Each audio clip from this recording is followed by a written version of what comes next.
بنی اسرائیل میں ایک شخص تھا، امام غزالی رحمۃ اللہ علیہ فرماتے ہیں اس کا دل چاہا کہ پتہ تو کروں جنت میں میرا پڑوسی کون ہوگا۔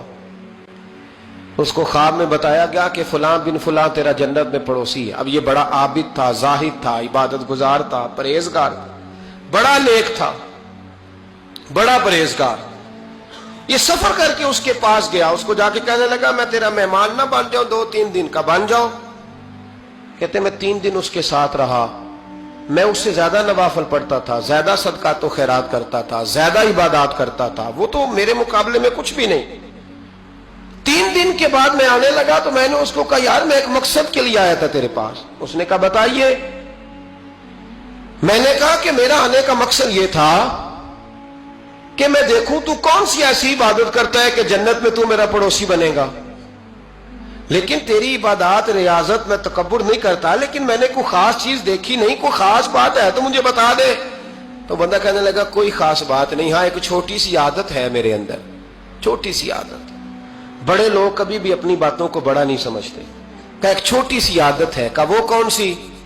تو وہ کہنے لگا اگر شدید گرمی ہونا تو میں نے اپنے رب سے کبھی سردی نہیں مانگی، اور کبھی برف جمی ہونا گلیوں میں تو میں نے اپنے رب سے کبھی گرمی نہیں مانگی۔ میں سمجھتا ہوں میرا رب مجھے دیتا ہی وہ ہے جو میرے حق میں بڑا بہتر ہوتا ہے۔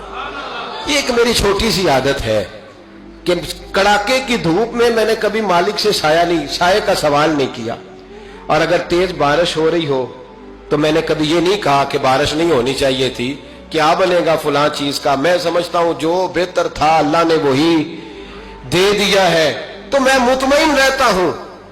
تو وہ عابد، وہ نیک آدمی، وہ اللہ کے ولی کہنے لگے اسے چھوٹی سی عادت نہ بتا، تیری یہ وہ عادت ہے جس کی وجہ سے رب تجھ سے راضی ہو گیا ہے، اللہ تجھ سے راضی ہے تیری اس عادت کی بنا پر۔ جب ہمارے مزاج میں یہ چیزیں آ جائیں گی نا کہ جو میرے حق میں بہتر تھا مالک نے مجھے وہ دے دیا ہے، پھر ہم ہر جگہ بیٹھنے کی تمنا نہیں کریں گے، پھر سامنے والے سے ہم حسد نہیں کریں گے، پھر ہم یہ نہیں چاہیں گے کہ اللہ کرے وہ مر جائے اور اس کی ہر چیز مجھے مل جائے، پھر ہمارا مزاج، پھر ہماری طبیعت یہ نہیں رہے۔ اللہ کی رضا پہ راضی رہیں، مالک کے فیصلوں میں اپنے دل میں کوئی بوجھ محسوس نہ کریں، اپنی زندگی اللہ کے فیصلوں۔ دیکھیں نا، جو ماں باپ اللہ نے بڑے اچھے سمجھے وہ ہمارے لیے پسند کیے، وہ اللہ نے ہمارے لیے جو اس نے ہمارے حق میں بڑے، جو بہن بھائی، اللہ کرے آپ کو سمجھ آئے، جو بہن بھائی اس نے ہمارے حق میں بڑے اچھے سمجھے وہی بہن بھائی اس نے ہمیں عطا کیے۔ جس بیوی کو اس نے ہمارے گھر کے گلشن میں بہتر سمجھا اس کو لا کے اس نے ہمارے آنگن میں بٹھایا، اور جو اولاد اس نے ہمارے لیے باعث افتخار سمجھی وہ اولاد اس نے ہمیں عطا فرمائی۔ حضرت نوح علیہ السلام کا بیٹا کافر ہو گیا، پر کسی جگہ انہوں نے شکوہ نہیں کیا کہ مالک یہ کافر کیوں ہوا۔ اللہ کے قبضے میں ہے نا دل، پھیر سکتا ہے نا، مقلب القلوب ہے، لیکن حضرت نوح نے دعا اللہ کی رضا پر راضی رہے، اپنا مزاج بدلیں، تاکہ معاشرے میں یہ جو گھٹن ہے، یہ جو ٹینشن ہے، یہ جو جھگڑا ہے، یہ جو چھینا چھانی ہے، یہ جو ایک دوسرے پر لوگوں کی نظریں ترچھی ہیں، یہ ختم ہو۔ سمجھیں کہ میرے حق میں جو بہتر تھا مالک نے وہ چیز مجھے عطا کر دی۔ میں اکثر کہتا ہوں اپنے دوستوں کو، میں کہتا ہوں مجھے ایسے لگتا ہے جو سب سے اچھے ماں باپ تھے وہ اللہ نے مجھے عطا فرمایا، اور جو سب سے بہترین اساتذہ تھے نا ان کا دروازہ اللہ نے مجھے عطا فرمایا، اور جو جس شیخ جس پیر کو اللہ نے سب سے زیادہ شان عطا فرمائی اس کا دروازہ اللہ نے مجھے دکھایا۔ اور اس کے بعد اتنے تابعدار شاگرد میں نے کسی کے نہیں دیکھے جتنے مجھے ملے، اور اتنے وفادار پیر بھائی اور مرید میں نے کسی کے نہیں دیکھے جتنے مجھے ملے۔ میں اس بات پر، اور میں بات اس لیے نہیں کر رہا، میں آپ کو دل کی گہرائی سے بات بتا رہا ہوں کہ یہ عنوان زندگی ہے، یہ روح زندگی ہے۔ میں کبھی کبھی بڑے ناز کے ساتھ سجدہ شکر ادا کرتا ہوں کہ ایک بہت بڑا خوش نصیب شخص ہوں۔ اب یہ بات صرف سوچنے کی ہے، 100 لوگوں میں سے اگر ان 2 پہ ہی بندہ غور کرے جو نافرمان ہے تو پھر زندگی آگے چل سکتی۔ تو 98 پر غور کیوں نہیں کرتا؟ تو 98 پر غور کیوں نہیں کرتا؟ اگر کسی شخص کے ساتھ تیرے 20 سال گزرے اور تو صرف اس ایک دن کو یاد رکھے جس دن میں اس نے تکلیف دی تھی تو پھر یہ تیری زیادتی ہے۔ تو باقی ان دنوں کو کیوں نہیں یاد رکھتا جن دنوں میں اس کے تیرے ساتھ محبت والا معاملہ فرمایا، خدمت والا، راضی بالرضا کا مزاج بنائے۔ یہ مسلمان کے ایمان کا حسن ہے یہ مسلمان کے کردار کا کمال ہے، یہ مسلمان کی سوچ کا بلند معیار ہے، یہ مسلمان کا اعلیٰ مقام ہے۔ حضرت عبداللہ ابن عمر کا بیٹا بیمار ہو گیا، بڑے پیارے ہوتے ہیں نا بیٹے، آپ بڑے پریشان تھے، شدید پریشان تھے۔ صحابہ کہتے ہیں ہم نے آپ کو بڑی تکلیف میں دیکھا، کبھی اس حکیم کے پاس، کبھی اس حکیم کے پاس، کبھی اس جگہ، کبھی اس جگہ۔ کچھ دنوں کے بعد بیٹا انتقال کر گیا، لیکن کہتے ہیں جب ہم تعزیت کے لیے گئے تو ہم نے ان کے چہرے پر بہت ساری سکون کو، بہت ساری راحت کو دیکھا۔ بیٹا انتقال کر گیا، جب وہ بیمار تھا تو پریشان تھے، اب جب انتقال کر گیا تو سکون میں۔ تو کہتے ہیں ہم نے ان سے سوال کیا کہ حضور اس وقت آپ پریشان تھے، انتقال کے بعد تو لوگ زیادہ پریشان ہوتے ہیں، اب آپ سکون میں ہیں؟ تو آپ فرمانے لگے جب تک میری ڈیوٹی تھی میں پریشان تھا، خدمت کر رہا تھا، نوکری کر رہا تھا، اب میں اسے اس کے پاس چھوڑ آیا ہوں جو مجھ سے بہت زیادہ اس کا خیال رکھنے والا ہے، جو مجھ سے کئی ہزار گنا بڑھ کے اس پر توجہ کرنے والا ہے۔ اب مجھے پریشانی، اب میرا کریم مجھ سے کہیں بڑھ کر اس کا خیال رکھے گا، اسے سکون دے گا، اسے راحت دے گا، اور میں اپنے رب کے فیصلے پر بڑا راضی ہوں۔ اس نے جو بہتر سمجھا اس نے میرے حق میں وہ فیصلہ۔ حضرت ابن وقاص رضی اللہ تعالیٰ عنہ بڑے مستجاب الدعوات بزرگ تھے، مستجاب الدعوات۔ حضرت عبداللہ بن صائب رضی اللہ تعالیٰ عنہ فرماتے میں حج کرنے گیا تو میں طواف وداع کرنے گیا، حج کا آخری رکن ہوتا ہے، واپس آتا ہے نا آفاقی حاجی تو طواف وداع کرتا ہے۔ کہتے ہیں جب میں طواف وداع کرنے گیا تو طواف وداع کے موقع پر میں نے دیکھا کہ جتنا رش حجر اسود کے پاس ہے اتنا ہی حضرت ابن وقاص کے پاس بھی ہے۔ شاید سمجھ نہیں آئی آپ کو میری بات۔ حجر اسود کے پاس بہت بڑا رش ہوتا ہے، ہر آدمی کی خواہش ہوتی ہے بوسہ لینے کی، تو جتنے لوگ وہاں کھڑے تھے اتنے ہی لوگ حضرت سیدنا ابن وقاص رضی اللہ تعالیٰ عنہ کے پاس بھی کھڑے تھے۔ تو کہتے مجھے تعجب ہوا، عبداللہ بن صائب کہتے میں بھی ان کے پاس جا کے بیٹھ گیا تو میں نے دیکھا کہ وہ نابینا ہے، آنکھوں سے نظر نہیں آتا، لوگ ان کے پاس دعائیں کرانے آ رہے ہیں، اور فرماتے میں نے عجیب حال دیکھا، بیمار ترین شخص ان کے سامنے آ کے بیٹھا، حضور میرے لیے دعا کر دیں۔ تو فرماتے انہوں نے دعا کے لیے ہاتھ اٹھائے تو وہیں اسی وقت میں نے دیکھا اللہ نے اس بندے کو شفا عطا فرمایا۔ میں نے دیکھا مقروض دعا کرا رہے ہیں، بیمار، بے اولاد، جو بھی دعا ان سے کراتا اللہ اس کی حاجت کو پورا فرما دیتا۔ حضرت عبداللہ بن صائب کہتے ہیں میں شام تک بیٹھا رہا، ہر نماز کے بعد رش ہوتا میں دیکھتا رہا، فرماتے ہیں شام ہو گئی، لوگ دعائیں کرا کے چلے گئے۔ جب مغرب کا وقت ہوا تو نابینا تھے، پھر بھی مجھ سے کہنے لگے عبداللہ ساری دنیا نے دعائیں کرائی ہیں، تو نے نہیں کرانی؟ تو صبح سے بیٹھا ہے بس دیکھے ہی جا رہا ہے، تو نے نہیں کوئی دعا کرانی؟ تو کہتے ہیں میں نے کہا حضور میں نے دعا نہیں کرانی، ایک سوال پوچھنا ہے۔ تو فرمانے لگے پوچھو۔ تو میں نے کہا حضور سارا زمانہ جو دعا کراتا ہے اور اللہ آپ کی قبول کرتا ہے، تو ایک دعا آپ اپنے لیے بھی کر لیں، اللہ آپ کو آنکھیں عطا فرما دے۔ مالک جو قبول کر رہا ہے تو ایک کر لیں اپنے لیے بھی۔ میں گڈی تے ہاتھ ڈور سجن دے، او جینج رکھے اونج رہنا ہے، او جینج رکھے جینج رکھے اونج رہنا ہے، واجب نہیں جے وچ شریعت مندہ خصم نو کہنا۔ کہنے لگے ایک دعا اپنے لیے بھی کر لیں۔ کہتے ہیں جب میں نے یہ کہا تو بن وقاص رو پڑے، اتنا روئے کہ ان کی ہچکی بند گئی۔ کہنے لگے نا، جب تک رب نے چاہا اس نے مجھے آنکھیں دی، اور اب اس نے بہتر سمجھا کہ میری آنکھیں نہ رہیں، تو اس نے جو بہتر سمجھا میرے لیے کر دیا۔ میرا مالک میرے حال سے آگاہ ہے، اور میرے مالک کی حکمت ہے، اس نے مجھے جس حال میں رکھا ہے، اور فرمایا اگر اس نے مجھے اس حال میں رکھا ہے تو میں بھی اس حال پہ بڑا ہی راضی ہوں۔ میں اپنے مالک کے دیے ہوئے اس حال پر بڑا مسلمان، یہ سمجھ لے، اس پیغام کو پلے کے ساتھ باندھ لے۔ اگر اس نے جلد بازی دکھانی ہے، اگر اس نے بے راہ روی کرنی ہے، اگر اس نے اللہ تبارک و تعالیٰ کے فیصلوں میں مداخلت کرنی ہے، پھر یہ تو ممکن ہی نہیں۔ یہ ہو سکتا اس لیے کہ اس کی لگامیں کسی اور کے پاس ہیں، اس کے فیصلوں کا اختیار کسی اور کے پاس ہے۔ اپنے آپ کو اپنے مالک رضی اللہ عنہم ورضوا عنہ ذالک الفوز العظیم، اللہ فرماتا ہے میں ان سے راضی ہوں، وہ مجھ سے راضی ہیں، اور یہ بہت بڑی کامیابی۔ اپنی زندگی میں اللہ کے فیصلوں پر راضی ہونا سیکھیں، راضی ہونا سیکھیں۔ رب کریم کے فیصلوں پہ راضی ہونے کی عادت بنے گی تو ایمان مضبوط ہوگا۔ حضرت ابو بکر صدیق نے پانی مانگا تو لوگوں نے دودھ دیا، فرمایا پیچھے کرو۔ ابو بکر نے نعمتیں چھوڑ دیے۔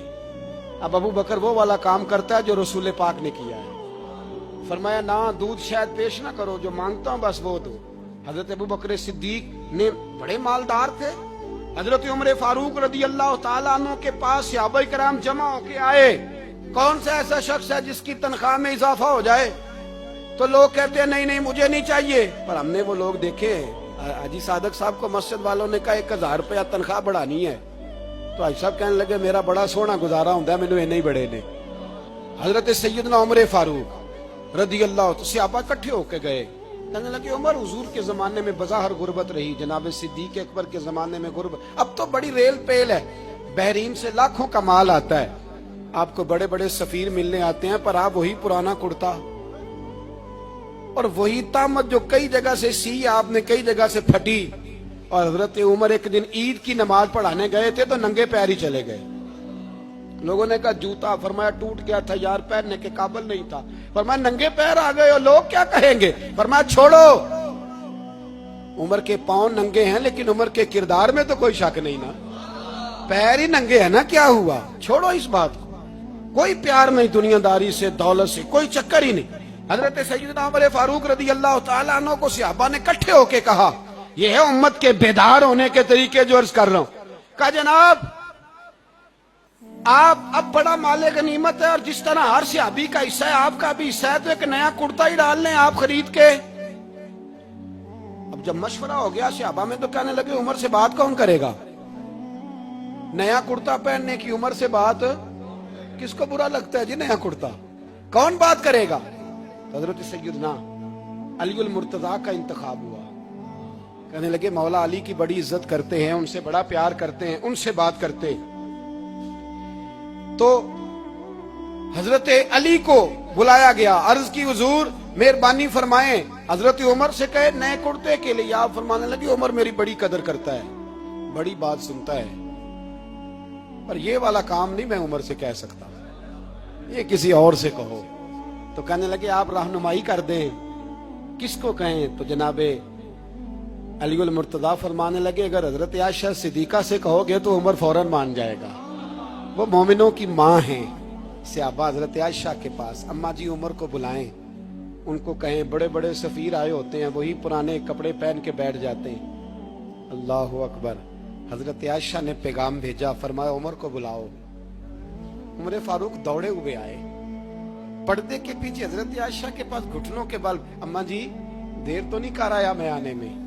حکم ہو، حضور کے گھر سے پیغام آیا، بڑے بڑے سفیروں کو چھوڑ کے بھاگے۔ حضرت عائشہ صدیقہ کہنے لگی عمر دیکھو جائز پیسے ہوں تو اسلام اچھے لباس سے منع نہیں کرتا، اب بڑا بڑا مال آیا ہے، اب تیرا بھی حصہ ہے، تو صحابہ کرام کی خواہش ہے کہ نیا کرتا پہن لو، بڑے بڑے سفیر آتے ہیں، حرج بھی کوئی نہیں، جائز بھی ہے، کو منع نہیں۔ حضرت عمر نے گردن جھکا، جی اماں جی، جی اماں جی، جی اماں جی۔ حضرت عائشہ کہتی ہیں بات ختم ہوئی، عمر نے گردن اٹھائی تو عمر کی داڑھی آنسوؤں سے بھری ہوئی، کہتی ہیں مجھے کہنے لگے اماں جی میں تو صرف مسجد میں دیکھا کرتا تھا، آپ تو مصطفیٰ کو دن رات دیکھتی تھی، جس طرح کے کرتے آمنہ کے لال نے پہنے ہیں مجھے بھی پہنا دو، میں تیار ہوں، میں پہن لوں گا، میں تیار ہوں، پر جس طرح کے میرے نبی نے پہنے۔ حضرت عائشہ کہتی ہے میں پھوٹ کے روئی، میرا پلو آنسوؤں سے بھر گیا۔ فرماتی ہیں میں عمر کی بات سنتی گئی تو میرا پلو آنسوؤں سے، میں نے کہا عمر تو جا، تو ٹھیک ہے۔ فرماتی ہے عمر فاروق سلام کر کے اٹھے، امیر المومنین چلے گئے، اس کونے میں صحابہ چھپے ہوئے تھے، وہ آئے، کہا اماں جی کیا بات ہوئی؟ تو میں پھر رو پڑی۔ میں نے کہا کیا بتاؤں، تمہیں پرانے کرتے نظر آتے ہیں، اسے محمد عربی کے جلوے نظر آتے ہیں، اسے رسول اللہ کا رنگ نظر آتا ہے، اسے وہ غلامی نظر آتی ہے۔ عمر کو دنیا سے پیار، اور دنیا سے پیار نہیں تھا، دعا پتہ کیا تھی؟ یوں جھولی اٹھا کے اللہ مرزقنا